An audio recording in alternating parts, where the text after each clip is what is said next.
Hello and welcome to week 4 of Security Architecture and Design. This is our week 4 overview. Jumping right in, we'll go over the assignments and talk a little bit about the assigned reading for this week. So for the assignments, for the discussion, you're to talk about the type of events that are generated by people, in particular adaptive human agents. Um, so given that people are unique and there's lots of dimensions to their characteristics and so on, um, it's not too much of a stretch to claim that there are no two events that are precisely or exactly the same. So given the absence of actuarial data so that we actually know truly what the probabilities are of detecting events and so on that humans are involved with, what do we do?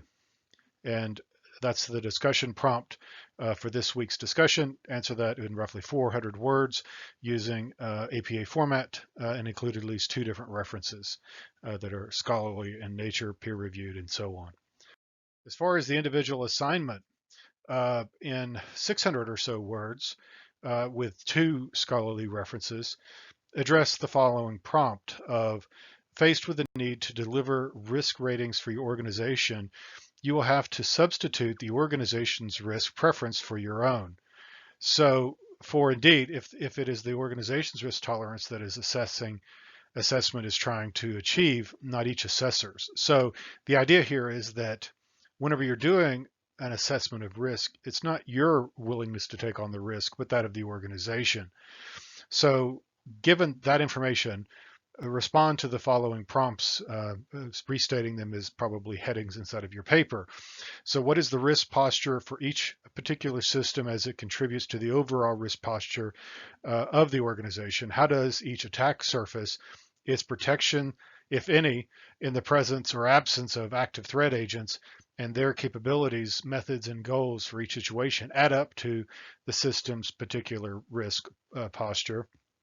In addition, do all of the system's risks sum up to an organization's computer security risk posture? So respond to those in roughly 600 or more words using at least 2 APA references.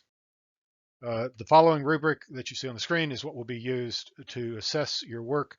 It's available also inside of the assignment. Do review it and make sure that you're shooting for that excellent column and addressing things by having clear and concise key topics, introductory sentences, a thesis statement that's easy to identify, things which build and support that thesis statement, a conclusion, and so on. As far as reading goes, read chapter 4 in the text, go over it. I will upload or have uploaded a video which outlines it as well. Feel free to watch through that in addition to reading the text. If you have any questions, do reach out to me. That's what I'm here for. Stay safe, and I'll talk with you next week.